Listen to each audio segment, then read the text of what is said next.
الحمد لله نحمده ونستعينه ونستغفره ونعوذ بالله من شرور أنفسنا ومن سيئات أعمالنا من يهده الله فلا مضل له ومن يضلله فلا هادي له أشهد أن لا إله إلا الله وحده لا شريك له وأشهد أن محمدًا عبده ورسوله اللهم صل على محمد وعلى آل محمد كما صليت على إبراهيم وعلى آل إبراهيم إنك حميد مجيد اللهم بارك على محمد وعلى آل محمد كما باركت على إبراهيم وعلى آل إبراهيم إنك حميد مجيد يا أيها الذين آمنوا اتقوا الله حق تقاته ولا تموتن إلا وأنتم مسلمون يا أيها الذين آمنوا اتقوا الله وقولوا قولا سديدا يصلح لكم أعمالكم ويغفر لكم ذنوبكم ومن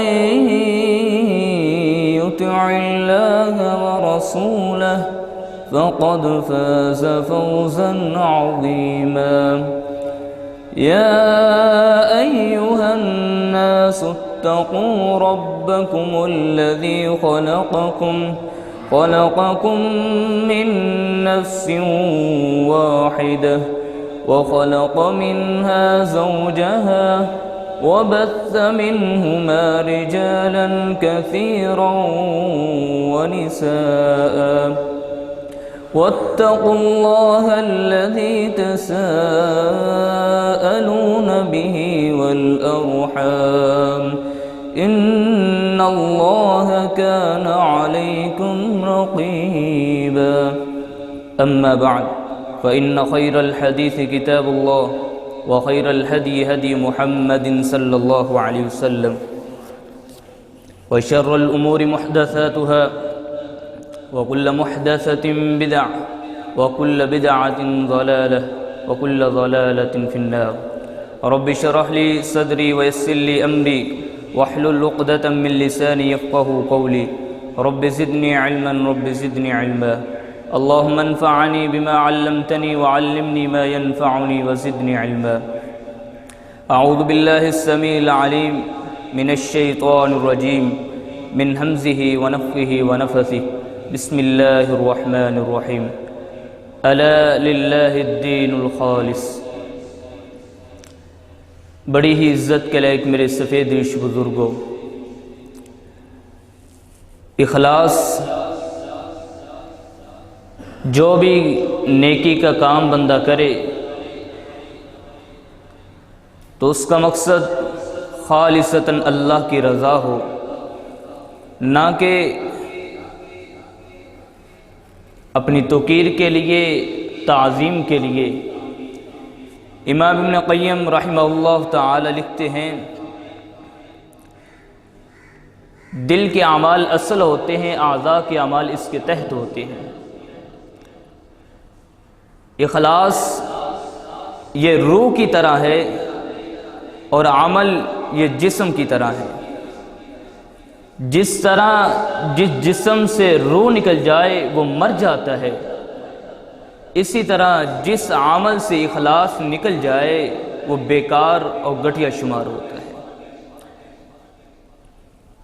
مثلاً کوئی آدمی بغیر وضو کے نماز شروع کر دے، اس کی نماز قابل قبول نہیں ہے، کیونکہ نماز کے لیے وضو کا ہونا، طہارت کا ہونا شرط ہے۔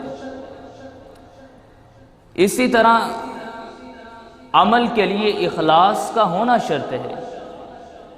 جس طرح بغیر وضو کے نماز قبول نہیں ہوتی، اسی طرح بغیر اخلاص کے کوئی عمل قبول نہیں ہوتا۔ اخلاص کسے کہتے ہیں؟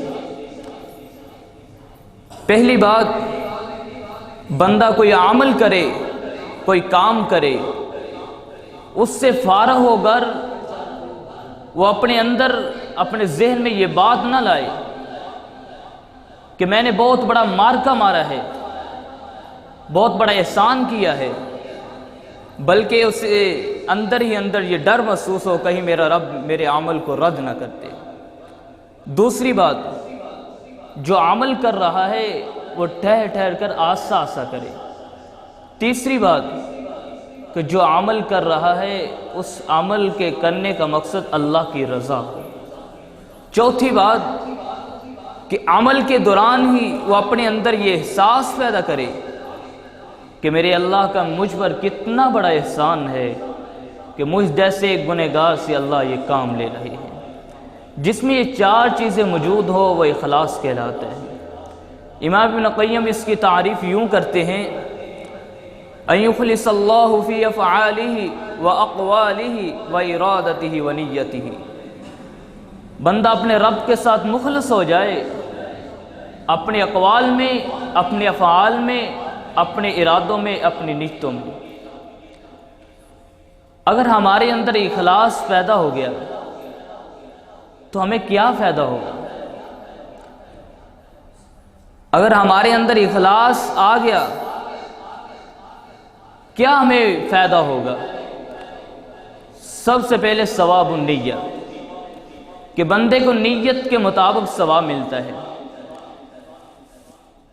بعض دفعہ بندہ کسی کام کے کرنے کا ارادہ کرتا ہے لیکن اس کام کو کر نہیں پاتا، صرف ارادہ ہی کرتا ہے، اتنی اس کے پاس استطاعت نہیں ہوتی کہ وہ اس کام کو کر لے، لیکن اس کی نیت درست ہوتی ہے، اللہ رب العزت اس کام کا، اس عمل کا اس کو اجر عطا کر دیتے ہیں۔ بعض دفعہ انسان پہاڑوں جیسا عمل کرتا ہے لیکن اس کی نیت درست نہیں ہوتی تو اس عمل کا اس کو کوئی فائدہ نہیں ہوتا۔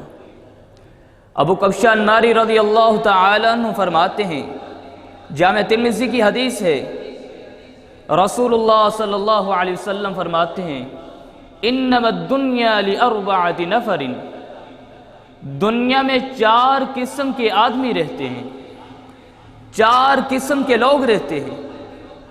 عبد رزقہ اللہ مالا وعلما، پہلا وہ بندہ جس کو اللہ نے مال بھی دیا ہے اور علم بھی دیا ہے، وہ اللہ سے ڈرتا ہے ان 2 نعمتوں کے بارے میں، اللہ کا حق بھی ادا کرتا ہے، لوگوں کے ساتھ اس کا تعلق اچھا ہوتا ہے، رویہ اچھا ہوتا ہے، اللہ کا حق بھی ادا کرتا ہے۔ رسول اللہ صلی اللہ علیہ وسلم فرماتے ہیں، کائنات کے لوگوں سن لو، فَهَذَا بِأَفْضَلِ الْمَنَازِلِ، لوگوں میں سے سب سے افضل آدمی یہ ہے۔ وَعَبْدٌ رَزَقَهُ اللَّهُ عِلْمًا وَلَمْ يَرْزُقْهُ مَالًا، دوسرا وہ بندہ جس کو اللہ نے علم تو دیا ہے لیکن مال جیسی نعمت سے محروم رکھا ہے، اس کی نیت اچھی ہوتی ہے کہ میرے پاس بھی مال ہوتا میں بھی اس طرح اللہ کے راستے میں خرچ کرتا، میں بھی اس طرح لوگوں کو کھانے کھلاتا، یتیموں کا سہارا بنتا، بیواؤں کا سہارا بنتا۔ رسول اللہ صلی اللہ علیہ وسلم فرماتے ہیں، فَأَجْرُهُمَا سَوَاءٌ، اس کی نیت درست ہوتی ہے، اچھی نیت ہونے کی وجہ سے یہ دونوں بندے اجر میں برابر کے شریک ہوتے ہیں۔ تیسرا بندہ، وَعَبْدٌ رَزَقَهُ اللَّهُ مَالًا وَلَمْ يَرْزُقْهُ عِلْمًا، جس کو اللہ نے مال تو دیا ہے لیکن علم جیسی نعمت سے محروم رکھا ہے، اس کے پاس مال ہے، علم نہیں ہے، لیکن وہ اللہ سے ڈرتا بھی نہیں، صلہ رحمی بھی نہیں کرتا، اللہ کا حق بھی ادا نہیں کرتا، بلکہ اللہ کی نافرمانیاں اور بغاوتیں کرتا ہے، مال کے گمنڈ میں آ کر وہ چوکوں چراہوں میں کھڑا ہو کر لوگوں کی ماں بہنوں کی عزتوں کو تار تار کرتا ہے۔ کس لیے؟ میرے پاس مال ہے، میں جو مرضی کر سکتا ہوں، جو میرے دل میں آئے میں کرتا چلا جاؤں، کیوں؟ میرے پاس مال ہے۔ لوگوں کی ماؤں بہنوں کی عزتوں کو تار تار کرتا ہے۔ رسول اللہ صلی اللہ علیہ وسلم فرماتے ہیں فَهَذَا بِأَخْبَثِ الْمَنَازِلِ، کائنات کے لوگوں سب سے بدترین آدمی دیکھنا ہے تو اس کو دیکھ لو۔ وَعَبْدٌ لَمْ يَرْزُقْهُ اللَّهُ مَالًا وَلَا عِلْمًا، چوتھا وہ آدمی جس کو اللہ نے نہ تو مال دیا ہے نہ ہی علم دیا ہے، اس کی نیت خراب ہوتی ہے، اچھی نیت نہیں ہوتی۔ وہ بھی یہ چاہتا ہے میرے پاس بھی مال ہوتا، میں بھی اس طرح فضول خرچی کرتا، میں بھی اس طرح لوگوں پر ظلم و زیادتیاں کرتا، اس کی نیت درست نہیں ہوتی۔ رسول اللہ صلی اللہ علیہ وسلم فرماتے ہیں فَوِزْرُهُمَا سَوَاءٌ، یہ دونوں گناہ میں برابر کے شریک ہوتے ہیں۔ نیت کے مطابق ثواب ملتا ہے، نیت کے مطابق اجر ملتا ہے۔ بعض دفعہ بندہ اپنے بستر پر آرام کرتا ہے تو اللہ رب العزت اس کو جہاد کا ثواب عطا کر دیتے ہیں، اس کی نیت درست ہوتی ہے۔ انس بن مالک رضی اللہ تعالی عنہ بیان کرتے ہیں، اس حدیث کو امام بخاری مسلم اپنی کتاب میں لے کر آئے ہیں۔ ہم غزوہ تبوک سے واپس لوٹے، جب ہم مدینہ کے قریب تھے، رسول اللہ صلی اللہ علیہ وسلم فرماتے ہیں میرے صحابہ رک جاؤ، سن لو، کچھ تمہارے بھائی مدینہ میں موجود ہیں، تمہارے ساتھ جہاد میں شریک تو نہیں ہو سکے لیکن اجر میں وہ تمہارے ساتھ شریک ہیں۔ صحابہ کرام رضوان اللہ علیہم اجمعین پوچھتے ہیں اللہ کے پیغمبر کیسے ہو سکتا ہے؟ کہتے ہوں گے ہم نے تو اتنی مشقتیں اٹھائیں، ہم نے گھر بار چھوڑا، مال کی محبت کو چھوڑا، والدین کی محبت کو چھوڑا، وطن کی محبت کو چھوڑا، اپنی جانوں کو ہاتھوں پر رکھ کر اللہ کے راستے پہ نکلے۔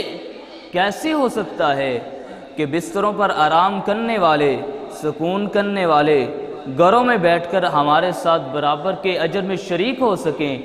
رسول اللہ صلی اللہ علیہ وسلم فرماتے ہیں میرے صحابہ حبسہم العذر، ایک روایت کے الفاظ ہیں حبسہم المرض، کسی عذر کی وجہ سے یا مرض کی وجہ سے تمہارے ساتھ شریک نہیں ہو سکے، لیکن ان کی نیت تھی، اچھی نیت ہونے کی وجہ سے وہ تمہارے ساتھ اجر میں برابر کے شریک ہیں۔ میرے محترم بھائیوں، اگر ہماری نیت درست ہو جائے تو ہمارا رات کا سونا بھی ہمارے لیے صدقہ بن جائے گا۔ سنن نسائی کی حدیث ہے، ابو درداء رضی اللہ تعالی عنہ اس حدیث کے راوی ہیں، رسول اللہ صلی اللہ علیہ وسلم نے فرمایا کہ بندہ اپنے بستر پر لیٹنے کے لیے آتا ہے، اس کی نیت ہوتی ہے کہ آج رات میں اللہ کے سامنے قیام کروں گا، اللہ سے اپنے گناہوں کی معافی مانگوں گا، لیکن فغلبته عینہ حتی اصبح، اس پر نیند غالب آ جاتی ہے حتیٰ کہ صبح ہو جاتی ہے۔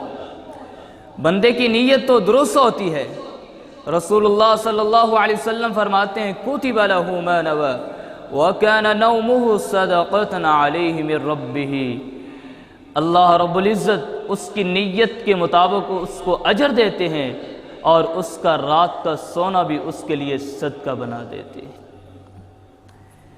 اگر بندے کی نیت درست نہ ہو تو بڑے بڑے کام بھی بیکار ہو جاتے ہیں، بڑے بڑے عمل بھی بیکار ہو جاتے ہیں، بے فائدہ ہو جاتے ہیں۔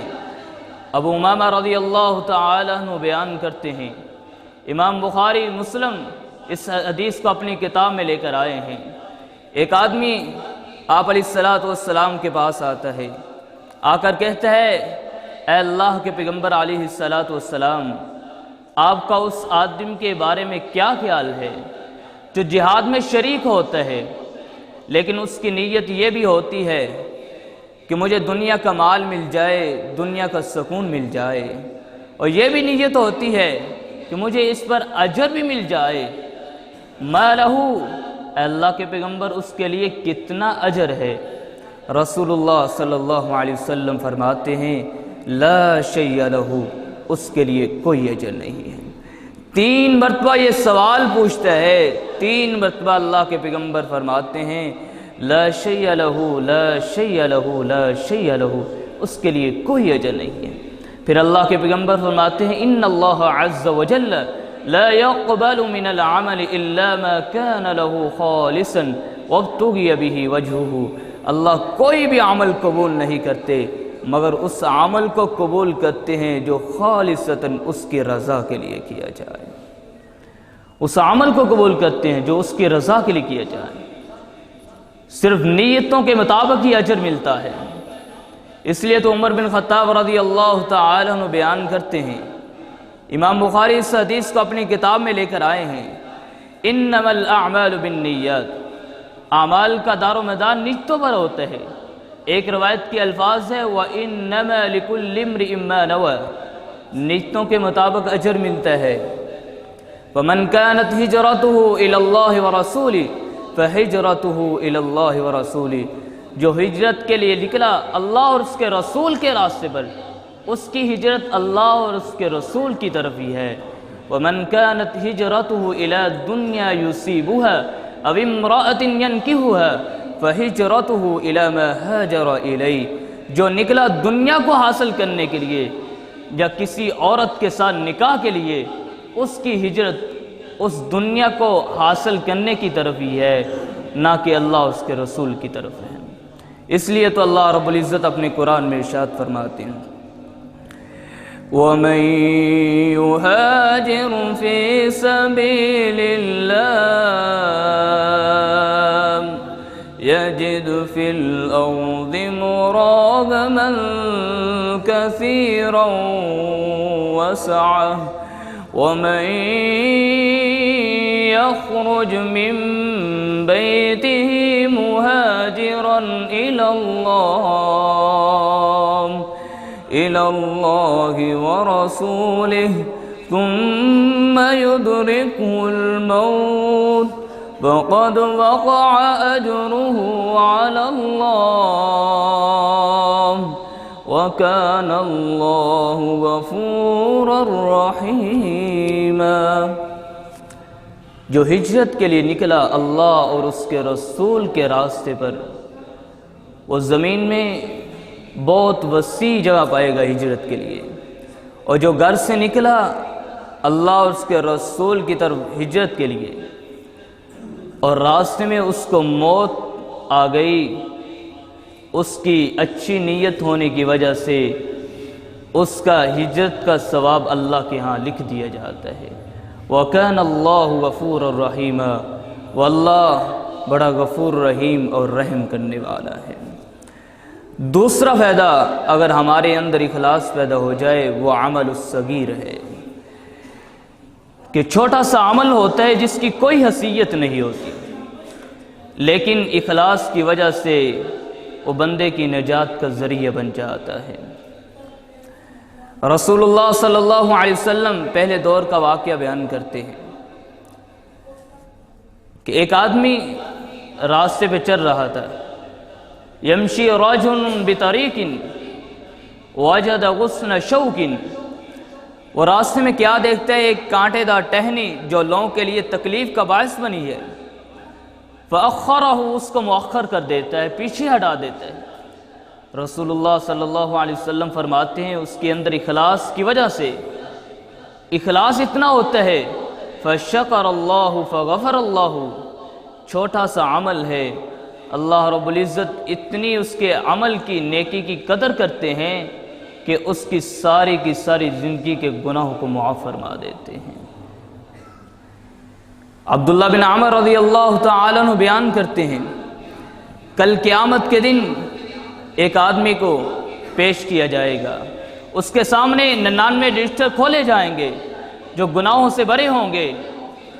اللہ رب العزت پوچھیں گے اے میرے بندے کیا کس چیز کا انکار کرتا ہے؟ وہ کہے گا اللہ نہیں۔ پھر اللہ پوچھیں گے کیا میرے فرشتوں نے تیرے اوپر ظلم تو نہیں کیا؟ وہ کہے گا اللہ نہیں۔ پھر اللہ پوچھیں گے اے میرے بندے کیا تیرے پاس کوئی نیکی بھی ہے؟ ان لک عندنا حسنہ، وہ کہے گا اللہ کوئی نیکی نہیں ہے۔ اللہ پھر اپنے فرشتوں کو حکم دیں گے اے میرے فرشتوں جاؤ فلاں نیکی اس کی لے کر آؤ۔ وہ فرشتے ایک کاغذ کا ٹکڑا لے کر آئیں گے اور اس کے اوپر کیا لکھا ہوگا؟ لا الہ الا اللہ۔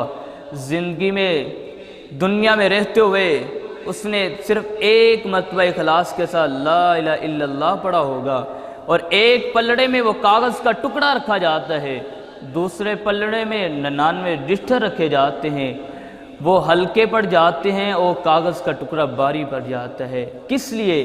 اخلاص کے ہونے کی وجہ سے۔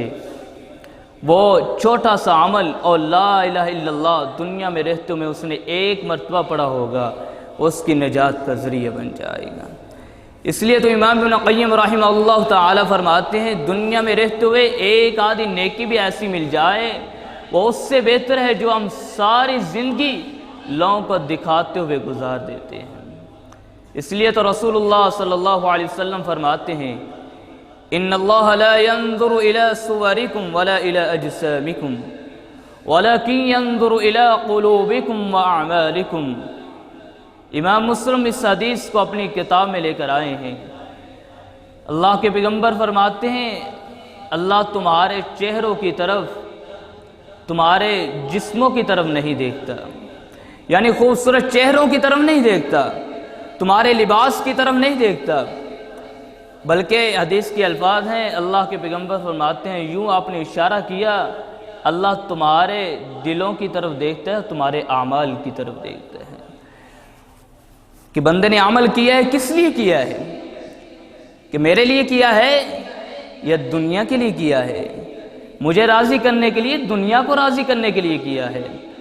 اس لیے تو اللہ رب العزت اپنے قرآن میں ارشاد فرماتے ہیں وَأَن لَيْسَ لِلْإِنسَانِ إِلَّا مَا سَعَى وَأَنَّ سَعْيَهُ سَوْفَ يُرَى۔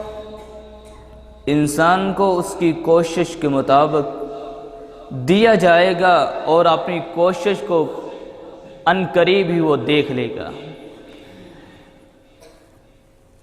تیسرا فائدہ قبول العمل وَإِن وَقَعَ الْخَطَأُ، کہ بندے کا عمل قبول ہو جاتا ہے اگرچہ اس میں غلطی کیوں نہ واقع ہو جائے۔ رسول اللہ صلی اللہ علیہ وسلم فرماتے ہیں ایک بندہ صدقہ کرنے کا ارادہ کرتا ہے اور رات کو فخرج بصدقتہ، رات کو صدقہ لے کر نکلتا ہے، رات کی تاریکیوں میں، اندھیروں میں، وہ صدقہ فی ید سارق، ایک چور کے ہاتھوں پر کر دیتا ہے۔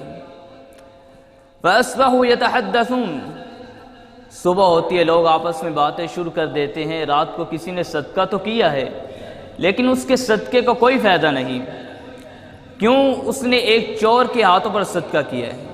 شریعت میں چور اور زانی اور غنی پر صدقہ نہیں لگتا، تو وہ آدمی جب سنتا ہے وہ کہتا ہے میرے صدقے کا کوئی فائدہ نہیں، بہت پریشان ہوتا ہے، اللہ کی تعریف کرتا ہے اللہم لک الحمد علی سارقن، اللہ ساری تعریفیں تیری ہیں، ساری تعریفیں تیری ہیں، تو نے ایک چور کے ہاتھوں پر صدقہ کرا ہے۔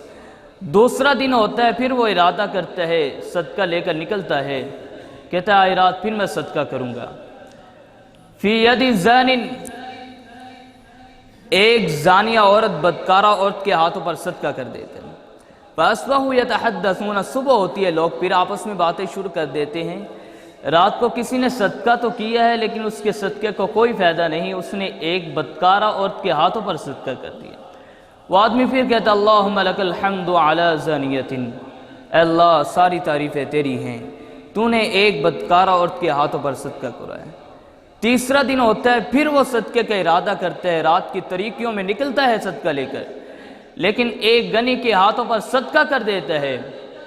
فاصبحوا یتحدثون، صبح ہوتی ہے لوگ پھر باتیں شروع کر دیتے ہیں، رات کو کسی نے صدقہ تو کیا ہے لیکن اس کے صدقے کا کوئی فائدہ نہیں۔ حدیث کے الفاظ ہیں کہ رات کو وہ آدمی سویا ہوتا ہے، خواب کے اندر آدمی یا فرشتے کی صورت میں اس کو بتلا دیا جاتا ہے تیرے اس عمل میں اخلاص اتنا تھا کہ یہ تیرا عمل قبول ہو گیا ہے، اس میں اتنا اخلاص تھا شاید کہ تیرے صدقہ کرنے کی وجہ سے وہ چور اپنی چوری سے باز آ جائے، وہ بدکارہ عورت اپنے برے فعل سے باز آ جائے، وہ غنی آدمی اللہ کے راستے میں دینے بن جائے۔ میرے محترم بھائیوں، اگر ہمارے اندر اخلاص پیدا ہو جائے، ہمارا کھانا پینا یہ بھی عبادت بن جائے گا۔ اللہ رب العزت سے دعا ہے، اللہ رب العزت میرے اور آپ کے اندر اخلاص پیدا فرمائے۔ وآخر دعوانا ان الحمد للہ رب العالمین۔